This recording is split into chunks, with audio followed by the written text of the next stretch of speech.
ਸਤਿ ਸ਼੍ਰੀ ਅਕਾਲ ਜੀ। ਮੈਂ ਲਵਪ੍ਰੀਤ ਕੌਰ ਹਾਜ਼ਰ ਹਾਂ ਜੀ ਹਰਪ੍ਰੀਤ ਸਿੰਘ ਦੁਆਰਾ ਲਿਖੀ ਗਈ ਕਹਾਣੀ ਲੈ ਕੇ। ਆਓ ਆਪਾਂ ਸ਼ੁਰੂ ਕਰਦੇ ਹਾਂ। ਅੱਜ ਆਪਣੀ ਕਲਾਸ ਵਿੱਚ ਵਿਦਿਆਰਥੀਆਂ ਨੂੰ ਪੜ੍ਹਾ ਰਿਹਾ ਸਾਂ। ਇੱਕ ਵਿਦਿਆਰਥੀ ਨੇ ਮੈਨੂੰ ਸਵਾਲ ਕੀਤਾ, ਸਰ ਤੁਸੀਂ ਫੌਜੀ ਤੋਂ ਲੈਕਚਰਰ ਕਿਵੇਂ ਬਣੇ? ਮੈਂ ਉੱਤਰ ਦਿੱਤਾ, ਹਾਂ ਮੈਂ ਆਪਣੇ ਫੌਜੀ ਤੋਂ ਲੈਕਚਰਰ ਬਣਨ ਦੀ ਥੋੜ੍ਹੀ ਘਟਨਾ ਬਿਆਨ ਕਰਦਾ ਹਾਂ, ਜਰਾ ਧਿਆਨ ਨਾਲ ਸੁਣਿਓ। ਜਦੋਂ ਅਸੀਂ ਪੜ੍ਹਦੇ ਹੁੰਦੇ ਸੀ ਤਾਂ ਸਾਡਾ ਧਿਆਨ ਪੜ੍ਹਾਈ ਵਿੱਚ ਘੱਟ ਤੇ ਪਰਮਾਤਮਾ ਵਾਲੇ ਪਾਸੇ ਜ਼ਿਆਦਾ ਹੁੰਦਾ ਸੀ। ਸਾਡੇ ਵੇਲੇ ਪੜ੍ਹਾਈ ਦਾ ਢਾਂਚਾ ਬਹੁਤਾ ਠੀਕ ਨਹੀਂ ਸੀ ਤੇ ਸਕੂਲਾਂ ਦੀਆਂ ਬਿਲਡਿੰਗਾਂ ਤੇ ਹੋਰ ਬੈਠਣ ਦੇ ਕੋਈ ਖਾਸ ਪ੍ਰਬੰਧ ਨਹੀਂ ਸਨ। ਸਕੂਲਾਂ ਵਿੱਚ ਅਧਿਆਪਕਾਂ ਦੀ ਗਿਣਤੀ ਵੀ ਬਹੁਤ ਘੱਟ ਹੁੰਦੀ ਸੀ। ਨਾਲੇ ਸਾਡਾ ਪਿੰਡ ਤਾਂ ਉੱਦਾਂ ਹੀ ਪਛੜਿਆ ਹੋਇਆ ਸੀ, ਸਾਰਾ ਪੇਂਡੂ ਸਮਾਜ ਸੀ। ਜਦੋਂ ਮੈਂ ਸਕੂਲ ਜਾਣਾ ਤਾਂ ਮੇਰੇ ਰੰਗ ਸਾਰਿਆਂ ਨਾਲੋਂ ਨਿਆਰੇ ਸਨ। ਜਦੋਂ ਸਾਨੂੰ ਅੱਧੀ ਛੁੱਟੀ ਹੁੰਦੀ ਤਾਂ ਸਾਰੇ ਬੱਚੇ ਰੋਟੀ ਖਾਣ ਆਪਣੇ ਆਪਣੇ ਘਰੇ ਜਾਂਦੇ ਹੁੰਦੇ ਸੀ। ਸਾਰੇ ਬੱਚੇ ਰੋਟੀ ਖਾ ਕੇ ਸਕੂਲ ਆ ਜਾਂਦੇ ਸੀ। ਬਸ ਆਪਣਾ ਤਾਂ ਕੋਈ ਹੋਰ ਹੀ ਪ੍ਰੋਗਰਾਮ ਹੁੰਦਾ ਸੀ। ਤੁਸੀਂ ਸੱਚ ਜਾਣਿਓ, ਮੈਂ ਆਪਣੀ 10ਵੀਂ ਤੱਕ ਦੀ ਪੜ੍ਹਾਈ ਵਿੱਚ ਮੁਸ਼ਕਿਲ ਨਾਲ ਹੀ ਗਿਣਤੀ ਦੇ ਦਿਨ ਅੱਧੀ ਛੁੱਟੀ ਤੋਂ ਬਾਅਦ ਸਕੂਲ ਵੜਿਆ ਹੋਵਾਂਗਾ। ਸਰ ਫਿਰ ਤੁਸੀਂ ਕਿੱਥੇ ਜਾਂਦੇ ਸੀ? ਇੱਕ ਵਿਦਿਆਰਥੀ ਨੇ ਪੁੱਛਿਆ। ਸਾਡੇ ਸਕੂਲ ਦੇ ਨਾਲ ਵੱਡਾ ਟੋਭਾ ਤੇ ਉਸ ਦੇ ਖੱਬੇ ਹੱਥ ਬਾਬੇ ਦਾ ਉੱਚਾ ਡੇਰਾ ਸੀ। ਮੈਂ ਅੱਧੀ ਛੁੱਟੀ ਹੁੰਦਿਆਂ ਹੀ ਸਿੱਧਾ ਝੋਲਾ ਟੋਭੇ ਦੀ ਪੱਤਨ ਤੇ ਰੱਖ ਆਪਣਾ ਕੁੜਤਾ ਝੋਲੇ ਵਿੱਚ ਤੇ ਆਪਾਂ ਟੋਭੇ ਵਿੱਚ। ਬਸ ਫਿਰ ਜੀ ਭਰ ਕੇ ਮੱਝਾਂ ਦੀਆਂ ਪੂੰਛਾਂ ਫੜ ਕੇ ਨਹਾਉਂਦਾ ਸੀ। ਮੈਂ ਕੀ ਕਰਦਾ, ਅੱਧੀ ਛੁੱਟੀ ਹੁੰਦਿਆਂ ਹੀ ਆਪਣਾ ਝੋਲਾ ਚੁੱਕ ਕੇ ਲਿਆਉਂਦਾ। ਉਦੋਂ ਕਿਹੜੇ ਬੈਗ ਹੁੰਦੇ ਸਨ, ਯੂਰੀਆ ਰੇਹ ਵਾਲੇ ਗੱਟਿਆਂ ਦੇ ਬਣੇ ਲੰਬੀਆਂ ਤਣੀਆਂ ਵਾਲੇ ਝੋਲੇ ਹੁੰਦੇ ਸੀ। ਅਸੀਂ ਉਹਨਾਂ ਝੋਲਿਆਂ ਦੀਆਂ ਤਣੀਆਂ ਫੜ ਘੁਮਾਉਂਦੇ ਘਰ ਆਉਂਦੇ ਸੀ। ਸੱਚੀ ਉਦੋਂ ਆਜ਼ਾਦ ਹੁੰਦੇ ਸੀ। ਟੋਭੇ ਵਿੱਚ ਨਹਾ ਕੇ ਜਦੋਂ ਜੀ ਭਰ ਜਾਂਦਾ ਤਾਂ ਪਾਣੀ ਵਿੱਚੋਂ ਨਿਕਲ ਸਿੱਧਾ ਬਾਬੇ ਦੇ ਡੇਰੇ ਤੇ ਉੱਥੇ ਬਾਬੇ ਦੀਆਂ ਸਮਾਧਾਂ ਨੂੰ ਨਲਕਾ ਗੇੜ ਕੇ ਠੰਡਾ ਪਾਣੀ ਕੱਢਣਾ ਤੇ ਫਿਰ ਇਸ਼ਨਾਨ ਕਰਾਉਣਾ। ਇਹ ਲਗਭਗ ਮੇਰੀ ਰੋਜ਼ ਦੀ ਕਾਰਵਾਈ ਹੁੰਦੀ ਸੀ। ਇਸ ਤੋਂ ਬਾਅਦ ਫਿਰ ਟੋਭੇ ਵਿੱਚ ਤੇ ਐਨੇ ਨੂੰ ਪੂਰੀ ਛੁੱਟੀ ਦਾ ਟਾਈਮ ਹੋ ਜਾਂਦਾ ਸੀ। ਬਸ ਇਸ ਤਰ੍ਹਾਂ ਪੜ੍ਹ ਕੇ ਘਰ ਆ ਜਾਂਦੀ ਸੀ। ਉਹਨਾਂ ਸਮਿਆਂ ਵਿੱਚ ਸਾਨੂੰ ਜ਼ਿਆਦਾ ਗਿਆਨ ਨਹੀਂ ਹੁੰਦਾ ਸੀ। ਜਮਾਤ ਵਿੱਚੋਂ ਫਸਟ, ਸੈਕਿੰਡ ਤੇ ਥਰਡ ਆਉਣਾ, ਇਹ ਤਾਂ ਅਸੀਂ ਸ਼ਬਦ ਜਾਣਦੇ ਹੀ ਨਹੀਂ ਸੀ ਤੇ ਕਿੰਨੇ ਪ੍ਰਤੀਸ਼ਤ ਇਹ ਸਾਡੇ ਯਾਦ ਚੇਤਿਆਂ ਵਿੱਚ ਹੀ ਨਹੀਂ ਸੀ। ਅਸੀਂ ਪੜ੍ਹਾਈ ਵਿੱਚੋਂ ਇੰਨਾ ਹੀ ਸਿੱਖਿਆ ਸੀ ਕਿ ਪਾਸ ਤੇ ਫੇਲ ਹੋਇਆ ਜਾਂਦਾ ਹੈ। ਕਰਦਾ ਕਰਾਉਂਦਾ ਮੈਂ ਡੇਰੇ ਵਾਲੇ ਬਾਬੇ ਦੀ ਕਿਰਪਾ ਨਾਲ 10ਵੀਂ ਜਮਾਤ ਤੱਕ ਪਹੁੰਚ ਗਿਆ। ਹੁਣ 10ਵੀਂ ਤਾਂ ਬੋਰਡ ਦੀ ਜਮਾਤ ਸੀ ਤੇ ਪੇਪਰ ਵੀ ਦੂਜੇ ਪਿੰਡ ਦੇ ਸਕੂਲ ਵਿੱਚ ਹੋਣੇ ਸੀ। 10ਵੀਂ ਦੇ ਪੇਪਰਾਂ ਦਾ ਸਮਾਂ ਆ ਗਿਆ। ਸਾਰੇ ਪਿੰਡ ਦੇ 10ਵੀਂ ਵਾਲੇ ਬੱਚੇ ਘਰੋਂ ਨਵੇਂ ਕੱਪੜੇ ਪਾ ਕੇ ਤਿਆਰ ਹੋ ਕੇ ਟਰੈਕਟਰ ਟਰਾਲੀ ਤੇ ਚੜ੍ਹ ਪਿੰਡੋਂ 10 ਕਿਲੋਮੀਟਰ ਦੀ ਦੂਰੀ ਤੇ ਉਸ ਸਕੂਲ ਵਿੱਚ ਪੇਪਰ ਦੇਣ ਜਾਂਦੇ ਸੀ। ਮੈਂ ਪੇਪਰ ਵਾਲੇ ਦਿਨ ਘਰੋਂ ਬਹੁਤ ਹੀ ਜਲਦੀ ਆ ਜਾਂਦਾ ਤੇ ਸਿੱਧਾ ਡੇਰੇ ਬਾਬੇ ਦੀਆਂ ਸਮਾਧਾਂ ਦਾ ਇਸ਼ਨਾਨ ਕਰਵਾ ਕੇ ਦੋਨੋਂ ਹੱਥ ਜੋੜ ਬਾਬੇ ਅੱਗੇ ਬੇਨਤੀ ਕਰਨੀ, ਹੇ ਬਾਬਾ ਮੈਨੂੰ ਪਾਸ ਕਰਵਾ ਦੇ, ਤੇਰੇ ਤੇ 51 ਰੁਪਈਆਂ ਦੇ ਪਤਾਸੇ ਚੜਾਊਂਗਾ। ਬਸ ਇਹੀ ਬੇਨਤੀ ਹਰ ਰੋਜ਼ ਕਰਦਾ ਤੇ ਸਾਰੇ ਪੇਪਰ ਦਿੰਦਾ ਰਹਿੰਦਾ। ਅੰਤ ਪੇਪਰਾਂ ਦਾ ਨਤੀਜਾ ਆਇਆ। ਉਸ ਸਮੇਂ ਨਤੀਜਾ ਵੀ ਗੁਰਦੁਆਰੇ ਵਾਲਾ ਬਾਬਾ ਹੀ ਸਪੀਕਰ ਵਿੱਚ ਬੋਲਦਾ ਹੁੰਦਾ ਸੀ। ਅੱਜ ਵੀ ਬਾਬੇ ਦੀ ਉਹੀ ਆਵਾਜ਼ ਮੇਰੇ ਕੰਨਾਂ ਵਿੱਚ ਸਾਵਰ ਤੱਕ ਗੂੰਜਦੀ ਰਹਿੰਦੀ ਹੈ ਕਿ ਭਾਈ 10ਵੀਂ ਦੇ ਨਤੀਜਾ ਆ ਗਿਆ ਹੈ। ਇਹ ਸ਼ਾਮ ਦਾ ਸਮਾਂ ਸੀ ਤੇ ਮੈਂ ਖੇਤ ਖਾਲ ਤੇ ਨਹਾ ਰਿਹਾ ਸੀ। ਜਿਉਂ ਹੀ ਗੁਰਦੁਆਰੇ ਦੇ ਸਪੀਕਰ ਵਿੱਚੋਂ ਬਾਬੇ ਦੀ ਫੂਕ ਮਾਰਨ ਦੀ ਆਵਾਜ਼ ਸੁਣੀ, ਮੇਰੇ ਕੰਨ ਜਣੀ ਖੜ੍ਹੇ ਜਿਹੇ ਹੋ ਗਏ। ਜਾਪੇ ਪਹਿਲਾਂ ਉਸਨੇ ਬੋਲਿਆ ਤੇ ਭਾਈ 10ਵੀਂ ਦੇ ਨਤੀਜਾ ਆ ਗਿਆ ਹੈ ਤੇ ਜਮਾਤ ਵਿੱਚ ਕੁੱਲ 40 ਬੱਚੇ ਸਨ, ਜਿਨ੍ਹਾਂ ਵਿੱਚੋਂ 30 ਪਾਸ ਤੇ 10 ਫੇਲ ਹਨ। ਮੈਂ ਟਿਕਟਿਕੀ ਲਗਾ ਕੇ ਸੁਣ ਰਿਹਾ ਸੀ। ਬਾਬੇ ਨੇ ਸਾਰੇ ਫੇਲ ਹੋਏ ਬੱਚਿਆਂ ਦੇ ਨਾਮ ਵਾਰੀ-ਵਾਰੀ ਬੋਲੇ, ਪਰ ਮੇਰਾ ਨਾਮ ਉਹਨਾਂ ਵਿੱਚ ਨਾ ਆਇਆ। ਭਾਵ ਮੈਂ ਪਾਸ ਹੋ ਗਿਆ। ਮੇਰੇ ਘਰੋਂ 10ਵੀਂ ਪਾਸ ਕਰਨ ਵਾਲਾ ਮੈਂ ਪਹਿਲਾਂ ਹਾਂ ਜਵਾਕ ਸੀ ਤੇ ਸਾਰੇ ਘਰਦਿਆਂ ਨੂੰ ਮੇਰੇ ਤੋਂ ਬਹੁਤ ਆਸ ਹੋ ਗਈ ਕਿ ਇਸ ਨੂੰ ਜ਼ਰੂਰ ਨੌਕਰੀ ਮਿਲੂਗੀ। ਖਾਸ ਕਰਕੇ ਮੇਰੇ ਬਾਪੂ ਜੀ ਨੂੰ ਸੀ। ਸਕੂਲ ਜਾਣ ਤੇ ਮਾਸਟਰਾਂ ਨੇ ਮੈਨੂੰ ਦੱਸਿਆ ਕਿ ਤੂੰ ਗਣਿਤ ਵਿੱਚੋਂ ਫੇਲ ਹੈ ਪਰ ਪਾਸ ਹੈ। ਚਲੋ ਆਪਾਂ ਨੂੰ ਤਾਂ ਪਾਸ ਹੋਣ ਨਾਲ ਤਲਕ ਸੀ। ਮੈਂ ਗਣਿਤ ਫੇਲ ਇਸ ਕਰਕੇ ਹੋ ਗਿਆ ਸੀ ਕਿਉਂਕਿ ਆਪਣੀ ਗਣਿਤ ਨਾਲ ਬਹੁਤ ਹੀ ਘੱਟ ਬਣਦੀ ਸੀ। ਉਦੋਂ ਸਾਡੇ ਪਿੰਡ ਇੱਕ ਮਾਸਟਰ ਹਰਿਆਣੇ ਵਿੱਚੋਂ ਪੜ੍ਹਾਉਣ ਆਉਂਦਾ ਸੀ ਤੇ ਉਹ ਰਾਤ ਨੂੰ ਵੀ ਸਾਡੇ ਪਿੰਡ ਹੀ ਰਹਿੰਦਾ ਸੀ। ਉਸ ਕੋਲ ਇੱਕ ਕਾਲੇ ਰੰਗ ਦਾ ਸਾਈਕਲ ਸੀ ਜਿਹੜਾ ਸਾਨੂੰ ਉਸ ਸਮੇਂ ਹਵਾਈ ਜਹਾਜ਼ ਲੱਗਦਾ ਸੀ। ਮੈਂ ਕਦੇ-ਕਦੇ ਉਸ ਦੀ ਟੱਲੀ ਵਜਾਉਣਾ ਤੇ ਬਹੁਤ ਖੁਸ਼ ਹੁੰਦਾ ਸੀ। ਇੱਕ ਦਿਨ ਉਸਨੇ ਮੈਨੂੰ ਟੱਲੀ ਵਜਾਉਂਦੇ ਨੂੰ ਫੜ ਲਿਆ ਤੇ ਚੰਗੀ ਚਾਂਦੀ ਬਣਾਈ ਸੀ। ਉਹ ਪਿੰਡ ਵਿੱਚ ਬੱਚਿਆਂ ਨੂੰ ਟਿਊਸ਼ਨ ਵੀ ਪੜ੍ਹਾਉਂਦਾ ਸੀ। ਅੱਜ ਕੱਲ੍ਹ ਤਾਂ ਮਹੀਨੇਵਾਰ ਟਿਊਸ਼ਨ ਦੀ ਫੀਸ ਹਜ਼ਾਰਾਂ ਦੇ ਹਿਸਾਬ ਨਾਲ ਲੈਂਦੇ ਹਨ। ਸਾਡੇ ਸਮੇਂ ਤਾਂ ਬਸ 2 ਕਣਕ ਦੀਆਂ ਬੋਰੀਆਂ ਵਿੱਚ ਸਾਰੇ ਟੱਬਰ ਦੇ ਬੱਚੇ ਟਿਊਸ਼ਨ ਪੜ੍ਹਦੇ ਸਨ। ਮੈਂ ਵੀ ਟਿਊਸ਼ਨ ਪੜ੍ਹਦਾ ਸੀ।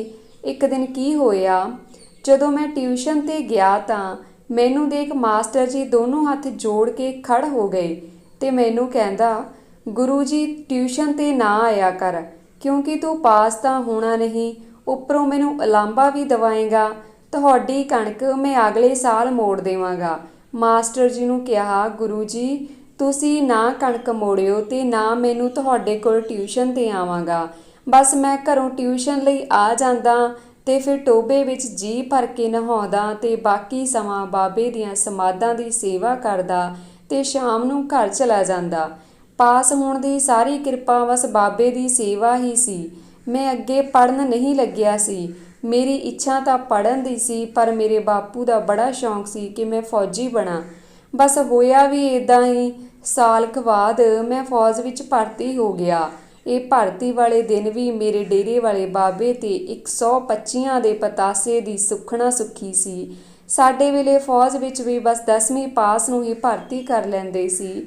ਉਹ ਵੀ ਸਰਟੀਫਿਕੇਟ ਉੱਪਰ ਪਾਸ ਹੀ ਲਿਖਿਆ ਦੇਖਦੇ ਸਨ, ਬਾਕੀ ਥੱਲੇ ਭਾਵੇਂ ਤੁਸੀਂ 8 ਦੇ 8 ਵਿਸ਼ੇ ਫੇਲ ਹੋਵੋ। ਚਲੋ ਮੈਂ ਭਰਤੀ ਹੋਇਆ ਤੇ ਟ੍ਰੇਨਿੰਗ ਕਰਨ ਲਈ ਹੈਦਰਾਬਾਦ ਚਲਾ ਗਿਆ।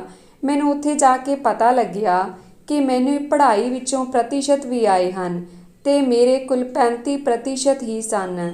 ਚਲੋ ਟ੍ਰੇਨਿੰਗ ਚੱਲਦੀ ਰਹੀ ਤੇ ਟ੍ਰੇਨਿੰਗ ਵਿੱਚ ਸਾਡਾ ਇੱਕ ਟ੍ਰੇਡ ਟੈਸਟ ਹੁੰਦਾ ਸੀ ਤੇ ਮੈਨੂੰ ਉਸ ਟੈਸਟ ਵਿੱਚ ਬਾਬੇ ਦੀ ਕਿਰਪਾ ਨਾਲ ਟੈਕਨੀਕਲ ਟ੍ਰੇਡ ਮਿਲ ਗਿਆ, ਕਿਉਂਕਿ ਮੈਂ ਉੱਥੇ ਵੀ ਬਾਬੇ ਨੂੰ ਬੇਨਤੀ ਕਰ ਦਿੱਤੀ ਸੀ ਤੇ 50 ਰੁਪਏ ਦੇ ਪਤਾਸੇ ਫਿਰ ਸੁੱਖ ਲਏ। ਆਪਣੀ ਤਾਂ ਬਾਬੇ ਨਾਲ ਜਾਣੀ ਸਿੱਧੀ ਗੱਲ ਸੀ। ਟ੍ਰੇਨਿੰਗ ਦੇ ਵਿਚਾਲੇ ਅੱਧੀ ਕੁ ਟ੍ਰੇਨਿੰਗ ਹੋਣ ਤੇ ਸਾਨੂੰ 1 ਮਹੀਨੇ ਦੀ ਛੁੱਟੀ ਮਿਲਦੀ ਸੀ। ਜਦੋਂ ਸਾਨੂੰ ਛੁੱਟੀ ਭੇਜਿਆ ਤਾਂ ਮੈਨੂੰ ਤੇ ਕਈ ਹੋਰ ਮੁੰਡਿਆਂ ਨੂੰ ਦਫ਼ਤਰ ਬੁਲਾ ਕੇ ਦੱਸਿਆ, ਜੇਕਰ ਤੁਸੀਂ ਟ੍ਰੇਨਿੰਗ ਪੂਰੀ ਹੋਣ ਤੋਂ ਪਹਿਲਾਂ ਆਪਣਾ ਗਣਿਤ ਦਾ ਵਿਸ਼ਾ ਪਾਸ ਨਹੀਂ ਕੀਤਾ ਤਾਂ ਤੁਹਾਨੂੰ ਸਫਾਈ ਵਾਲਾ ਟ੍ਰੇਡ ਦੇ ਦਿੱਤਾ ਜਾਵੇਗਾ। ਚਲੋ ਅਸੀਂ ਖੁਸ਼ੀ ਨਾਲ ਛੁੱਟੀ ਆ ਗਏ। 5 ਦਿਨਾਂ ਬਾਅਦ ਮੈਂ ਫਿਰ ਟਿਊਸ਼ਨ ਵਾਲੇ ਮਾਸਟਰ ਜੀ ਕੋਲ ਚਲਾ ਗਿਆ। ਅੱਜ ਮੈਂ ਮਾਸਟਰ ਜੀ ਦੇ ਸਾਹਮਣੇ ਦੋਨੋਂ ਹੱਥ ਜੋੜ ਖਲੋ ਗਿਆ। ਉਹ ਮੈਨੂੰ ਦੇਖ ਬੜਾ ਹੈਰਾਨ ਜਿਹਾ ਹੋ ਗਿਆ ਕਿ ਇਹ ਤਾਂ ਉਹੀ ਬਲਾ ਫਿਰ ਆ ਗਈ, ਮਹਾਂ ਨਲਾਇਕ। ਮੈਂ ਅੱਗੇ ਵਧ ਮਾਸਟਰ ਦੇ ਪੈਰਾਂ ਨੂੰ ਹੱਥ ਲਾਏ ਤੇ ਦੱਸਿਆ, ਗੁਰੂ ਜੀ ਮੈਂ ਫੌਜੀ ਬਣ ਗਿਆ ਹਾਂ। ਉਸਨੇ ਮੇਰਾ ਯਕੀਨ ਨਾ ਮੰਨਿਆ ਤੇ ਮੈਨੂੰ ਬੈਠਣ ਲਈ ਕਿਹਾ। ਬਸ ਬੱਚਿਆਂ ਦੀ ਛੁੱਟੀ ਦਾ ਸਮਾਂ ਹੋ ਹੀ ਗਿਆ ਸੀ, ਤਕਰੀਬਨ 3:15, ਕਿਉਂਕਿ ਸਰਦੀਆਂ ਸਨ, ਛੁੱਟੀ ਲੇਟ ਹੁੰਦੀ ਸੀ। ਛੁੱਟੀ ਹੁੰਦਿਆਂ ਸਾਰ ਹੀ ਉਸਨੇ ਮੈਨੂੰ ਆਪਣੇ ਸਾਈਕਲ ਦੇ ਪਿੱਛੇ ਬਿਠਾ ਲਿਆ ਸੀ ਤੇ ਸਕੂਲੋਂ ਸਿੱਧਾ ਸਾਡੇ ਘਰ ਪਹੁੰਚ ਗਿਆ। ਤੁਸੀਂ ਸੱਚ ਜਾਣਿਓ, ਜਿਸ ਸਾਈਕਲ ਦੇ ਹੱਥ ਲਾਉਣ ਲਈ ਅਸੀਂ ਤਰਸਦੇ ਸੀ, ਅੱਜ ਉਸ ਸਾਈਕਲ 'ਤੇ ਬੈਠ ਕੇ ਇੰਜ ਲੱਗਦਾ ਸੀ ਜਿਵੇਂ ਹਵਾਈ ਜਹਾਜ਼ 'ਤੇ ਜਾ ਰਿਹਾ ਹੋਵਾਂ। ਚਲੋ ਅਸੀਂ ਘਰ ਪਹੁੰਚ ਗਏ। ਮੇਰੀ ਮਾਂ ਸਾਹਮਣੇ ਹਾਰੇ ਵਿੱਚ ਸਾਗ ਬਣਾਈ ਜਾ ਰਹੀ ਸੀ। ਮਾਸਟਰ ਜੀ ਨੇ ਮਾਤਾ ਦੇ ਪੈਰੀਂ ਹੱਥ ਲਾਏ ਤੇ ਮਾਂ ਨੂੰ ਕਿਹਾ, ਮਾਤਾ ਜੀ ਇਹ ਨਲਾਇਕ ਕਹਿੰਦਾ ਕਿ ਮੈਂ ਫੌਜੀ ਬਣ ਗਿਆ। ਤਾਂ ਮਾਂ ਨੇ ਕਿਹਾ, ਹਾਂ ਪੁੱਤ, ਇਹ ਤਾਂ ਛੁੱਟੀ ਆਇਆ ਹੈ। ਇਹ ਤਾਂ ਪਿਛਲੀ ਵਿਸਾਖੀ ਨੂੰ ਭਰਤੀ ਹੋ ਕੇ ਗਿਆ ਸੀ। ਇਹ ਵੀ ਇੱਕ ਮਹਾਨ ਘਟਨਾ ਸੀ। ਮਾਸਟਰ ਜੀ ਮੇਰੇ ਬਾਰੇ ਸੁਣ ਕੇ ਬੇਅੰਤ ਖੁਸ਼ ਹੋਇਆ। ਮੈਂ ਪੁੱਛਿਆ, ਮਾਸਟਰ ਜੀ ਕੀ ਗੱਲ ਹੋ ਗਈ? ਉਹ ਕਹਿੰਦਾ, ਮੈਂ ਸੋਚ ਰਿਹਾ, ਜੇ ਤੂੰ ਮਹਾਨ ਨਲਾਇਕ ਫੌਜੀ ਬਣ ਗਿਆ ਤਾਂ ਫਿਰ ਜਿਹੜੇ ਬੱਚੇ ਬਹੁਤ ਹੁਸ਼ਿਆਰ ਹਨ ਉਹ ਤਾਂ ਜੱਜ ਬਣ ਸਕਦੇ ਹਨ। ਮੈਂ ਤੇ ਮਾਸਟਰ ਇੱਕ ਵਾਰ ਦੋਨੋਂ ਖੁੱਲ੍ਹ ਕੇ ਉੱਚੀ ਉੱਚੀ ਹੱਸੇ। ਐਨੇ ਨੂੰ ਮੇਰੀ ਮਾਂ ਆ ਗਈ। ਦੁੱਧ ਪੀਣ ਤੋਂ ਬਾਅਦ ਅਸੀਂ ਵਾਪਸ ਚੱਲ ਪਏ, ਕਿਉਂਕਿ ਸ਼ਾਮ ਨੂੰ ਟਿਊਸ਼ਨ ਦਾ ਸਮਾਂ ਹੋ ਗਿਆ। ਮੈਂ ਫਿਰ ਮਾਸਟਰ ਜੀ ਨਾਲ ਚਲਾ ਗਿਆ ਤੇ ਰਾਸਤੇ ਵਿੱਚ ਮੈਂ ਮਾਸਟਰ ਜੀ ਨੂੰ ਕਿਹਾ, ਜੀ ਮੈਂ ਤੁਹਾਡੇ ਅੱਗੇ ਇੱਕ ਫਰਿਆਦ ਕਰਦਾ ਹਾਂ। ਮੈਨੂੰ ਮੇਰਾ ਰਹਿ ਚੁੱਕਿਆ ਗਣਿਤ ਦਾ ਵਿਸ਼ਾ ਪਾਸ ਕਰਨਾ ਹੈ, ਕਿਉਂਕਿ ਮੈਨੂੰ ਫੌਜ ਵਿੱਚ ਟੈਕਨੀਕਲ ਟ੍ਰੇਡ ਮਿਲ ਗਿਆ ਹੈ। ਟੈਕਨੀਕਲ ਦੇ ਵਿੱਚ ਸਾਰਾ ਕੰਮ ਹੀ ਗਣਿਤ ਦਾ ਹੈ। ਬਸ ਇਹ ਹੀ ਫਰਿਆਦ ਕਰਕੇ ਮੈਂ ਘਰ ਵਾਪਸ ਆ ਗਿਆ। ਮਾਸਟਰ ਜੀ ਨੇ ਘਰ ਜਾ ਕੇ ਆਪਣੇ ਛੋਟੇ ਭਾਈ ਨੂੰ ਮੇਰੀ ਸਾਰੀ ਕਹਾਣੀ ਸੁਣਾਈ ਕਿ ਇੱਕ ਨਲਾਇਕ ਜਿਹੇ ਮੇਰੇ ਵਿਦਿਆਰਥੀ ਨੂੰ ਗਲਤੀ ਨਾਲ ਫੌਜ ਦੀ ਨੌਕਰੀ ਮਿਲ ਗਈ ਹੈ ਤੇ ਉੱਪਰੋਂ ਉਸ ਦਾ ਕੰਮ ਵੀ ਟੈਕਨੀਕਲ ਹੈ। ਕਿਸੇ ਤਰੀਕੇ ਉਸ ਦਾ ਗਣਿਤ ਦਾ ਵਿਸ਼ਾ ਪਾਸ ਕਰਵਾਉਣਾ ਹੈ, ਕਿਉਂਕਿ ਮਾਸਟਰ ਦਾ ਇਹ ਛੋਟਾ ਭਾਈ MSc ਗਣਿਤ ਸੀ ਤੇ ਹੁਣ ਉਹ ਪ੍ਰੋਫੈਸਰ ਹੈ। ਉਸਨੇ ਮਾਸਟਰ ਜੀ ਨੂੰ ਕਿਹਾ ਕਿ ਉਸ ਫੌਜੀ ਨੂੰ ਦੱਸਣਾ ਕਿ ਆਪਣੇ ਗਣਿਤ ਦੇ ਸਾਰੇ ਪਾਠਾਂ ਦੇ 2-2 ਸਵਾਲਾਂ ਨੂੰ ਯਾਦ ਕਰ ਲਵੇ, ਭਾਵ ਪੱਕੇ ਰੱਟ ਲਵੇ ਤੇ ਉਹਨਾਂ ਨੂੰ ਹੀ ਪੇਪਰਾਂ ਵਿੱਚ ਲਿਖ ਦੇਵੇ।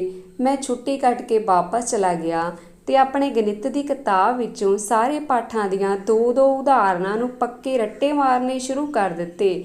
ਮੈਨੂੰ ਅੱਜ ਵੀ ਉਹ ਪੈਥਾਗੋਰਸ ਦੀਆਂ ਤਿੰਨੋਂ ਥਿਊਰਮਾਂ ਤਾਂ ਪੱਕੀਆਂ ਰੱਟੀਆਂ ਹੋਈਆਂ ਨੇ। ਫਿਰ ਮੈਨੂੰ 60 ਦਿਨਾਂ ਬਾਅਦ ਚਿੱਠੀ ਮਿਲੀ ਕਿ ਮੇਰਾ ਪੇਪਰ ਹੈ। ਮੈਂ ਛੁੱਟੀ ਲੈ ਕੇ ਆਇਆ। ਫਿਰ ਡੇਰੇ ਵਾਲੇ ਬਾਬੇ ਤੇ ਸੁੱਖਣਾ ਸੁੱਖ ਲਈ। ਪੇਪਰ ਵਿੱਚ ਮੈਂ ਨਹੀਂ ਦੇਖਿਆ ਕਿਹੜਾ ਸਵਾਲ ਆਇਆ ਸੀ। ਮੈਂ ਆਪਣੇ ਜ਼ਾਹਰ ਕੀਤੇ ਸਾਰੇ ਸਵਾਲਾਂ ਨੂੰ ਲਿਖ ਦਿੱਤਾ। ਬਸ 2 ਮਹੀਨਿਆਂ ਬਾਅਦ ਨਤੀਜਾ ਆ ਗਿਆ ਤੇ ਮੈਨੂੰ ਦਫ਼ਤਰ ਵਿੱਚ ਬੁਲਾਇਆ ਤੇ ਪਤਾ ਲੱਗਾ ਮੈਂ ਪਾਸ ਹੋ ਗਿਆ ਹਾਂ, ਕਿਉਂਕਿ ਮੇਰੇ ਨਤੀਜੇ ਵਾਲੀ ਚਿੱਠੀ ਸਿੱਧੀ ਦਫ਼ਤਰਾਂ ਵਿੱਚ ਆ ਗਈ ਸੀ। ਉਹ ਦਿਨ ਹੱਦ ਮੈਂ ਜਾਣੀ ਪੜ੍ਹਾਈ ਦਾ ਭੇਤ ਜਿਹਾ ਪਾ ਲਿਆ। ਸਾਰੀ ਨੌਕਰੀ ਫੌਜ ਵਿੱਚ ਤੇ ਹੁਣ ਤੱਕ ਪੜ੍ਹਾਈ ਕਰਦਾ ਰਿਹਾ ਹਾਂ। ਪੈਨਸ਼ਨ ਆਉਣ ਤੋਂ ਬਾਅਦ ਮੈਂ ਆਪਣੇ ਫੌਜੀ ਕੋਟੇ ਵਿੱਚ ਲੈਕਚਰਾਰ ਬਣ ਗਿਆ।